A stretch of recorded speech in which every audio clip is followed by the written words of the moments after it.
बे रादाबनि गेजेरजों धेमाजि जिल्ला एक्स एन.ए.बि इउनाइटेड फरामनि जि मावनो गोनां दङ फैबाय थानाय समफोराव बेखौ लानानै जोङो धेमाजि जिल्ला एक्स एन.ए.बि इउनाइटेड फरामनिफ्राय लानानै बोसोनगिरिनिफ्राय लानानै दैदेनगिरिसिम जोङो थांनाय 12 अक्ट'बर बेहाय जोङो धेमाजि जिल्ला एक्स एन.ए.बि सिमिन सापरियाव थानाय नैबे जोंनि नब्लां बा अफिसाव जोङो मोनसे जेनेरेल मिटिं बा गेवलां मेल लानाय जायो। बे गेवलां मेलनि गेजेरजों धेमाजि जिल्ला एक्स एन.ए.बि इउनाइटेड फरामा गुबुन गुबुन माहारियारि आफादफोरावहाय जोंनि सोद्रोमाफोरा लेथेर फेथेर जाना दंमोन। दिनै एन.डि.बि.आ मोनब्रै मोनबा फेक्सनाव दंमोन। दा बेखौ नोजोर बोनानै धेमाजि जिल्ला एक्स एन.ए.बि इउनाइटेड फरामा सारेन्डारनिफ्राय लानानै आरो जोंनि बेसेबां साफ्रोम बारग' एन.डि.बि.फोरखौ लानानै मुंख्लं नखरफोरखौ लानानै जोङो मोनसे गेवलां मेल जिरायनाय जायो। बे गेवलां मेलानो जाहैबाय जोंनि थाखाय बिराद गिदिर मोनसे जोंनि स्टेटमेन्ट। मानोना दिनै जोङो खौसेथियाव फैनो हाबाय, जा सारेन्डारबो थाबाय आरो जोंनि बारग' एन.डि.बि.फोरबो गासैबो सोद्रोमाफोरा थाजोब्बाय आरो मुंख्लं नखरफोरबो थाबाय। दा बैफोरखौ नोजोर होनानै जोङो बै जेनेरेल मिटिंखौ जों लानाय जादोंमोन। दा बे जेनेरेल मिटिङाव जोङो माखासे जों थांखि दैखांनाय जादों। जाय थांखिफोरखौ लानानै जोङो सिगाङाव दोननानै जों खामानि मावनो आवगायदों। थांखिफोरा जोंहा जोंनि एन.डि.बि.नि मावनो गोनां जेलाव थानाय फाउन्डार रन्जन दैमारि सार आरो मुंख्लंफोरनि मोननो गोनां अनसुंथाइ आरो जोंनि बारग' एन.डि.बि.फोरनि एक्रेसिया बा अनसुंथाइ मोननाय। दा बैफोरखौ सिगाङाव दोननानैनो जोङो बैफोर थांखिफोरखौ जों लानानै खामानि मावनो नागिरदों आरो बेखौ लानानैनो जोङो थांनाय 12 अक्ट'बराव जोङो जेनेरेल मिटिंखौ लानाय जादों आरो बे जोंनि थाखाय बिराद मोजां मेसेज। मानोना जोङो सारेन्डार आरो जों गासैबो खौसेथियाव थानानै जोङो बे एन.डि.बि.नि खामानिखौ जोङो सिगाङाव दोननानै मावनो होननानै जोङो बे थांखि दैखांनाय जादों।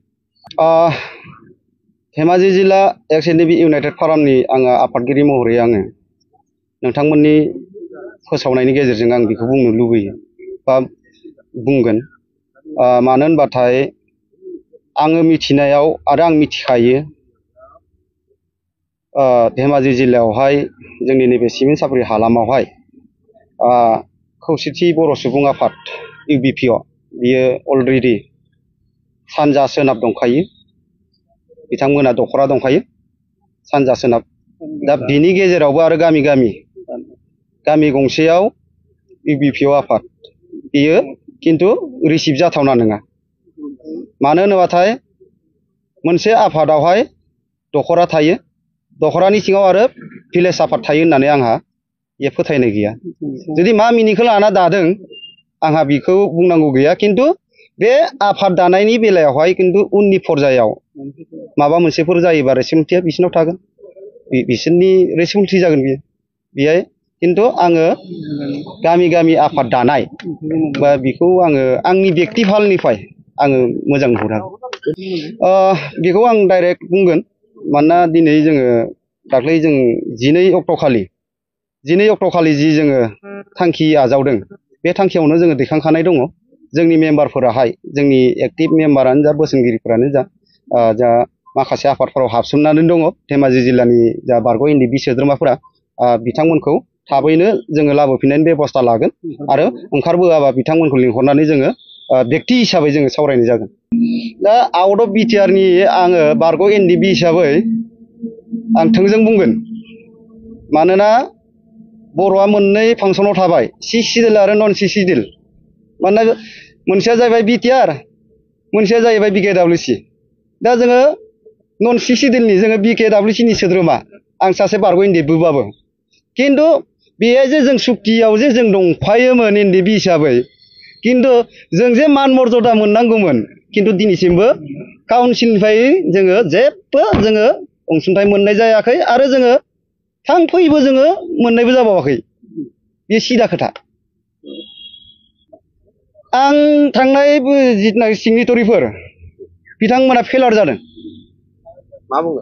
नों गबिन्दआनो जा फेरेंगायानो जा सावरायग्रायानो जा आरो आं बुंबावगोन सिगनेटरि हिसाबै 3 कमिटि दाना होदोंमोन एनडिबिनि खामानिखौ मावनो थाखाय बै सुबुंफोरानो जाहैबाय जा फार्स्टआव दिपेन बर' दुलाराय बर' फरायसा आफादनिफ्राय सेकेन्डआव दंमोन गबिन्द थार्डआव दंमोन फेरेंगा 5 बोसोराव बिथांमोना एनडिबिनि समस्याखौ जेबो खामानि मावनो हायाखै आरो मावनाबो होआखै मावनायमोनब्ला दिनै नोंथांमोननि ससियेल मिडियायाव आङो बुङामोन 5 बोसोर बायदेमलांबाय बिथांमोननि सरकारा नोंगोना नङा कनफिडेन्ट होनबाय थायो बेखौ माने बिनि केसखौ किन्तु सुक्तियाव डाइरेक्ट दंखाथारो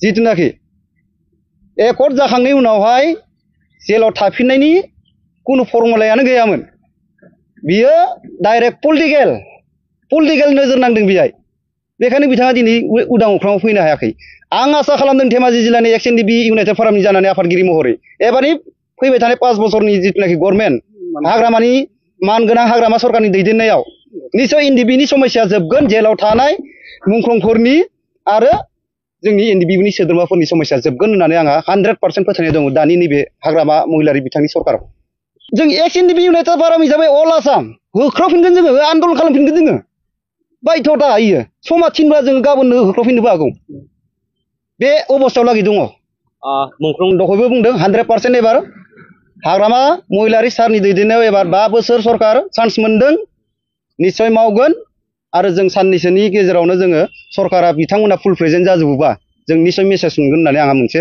फोथायनाय दङ एक्स एनडिबि इउनाइटेड फरामनि आफादगिरि जानानै नंगौ समाज फोसाबनायाव लाइमोनफोरखौ फोसाबनायावहाय दिनै बर'नि माहारियारि आफादफोरानो मोनफ्रोमबो आफादानो बिहोमा दङ दुलाराय बर' फरायसानिफ्राय लानानै बर' साहित्य सभानिफ्राय लानानै आबोबनिफ्राय लानानै धर्म आफादनिफ्राय लानानै आरो एक्स एनडिबिनिफ्राय लानानै रावबो गाज्रि जाजानो लुबैया सासे गथ'खौ दा बैखौबो जोङो जिथुनाखि 12 थारिखआव जिथुनाखि जों गेवलां मेल लानाय बेयो जों थांखि दैखांना लानाय जाखादों आरो बे थांखि दैखांनायखौनो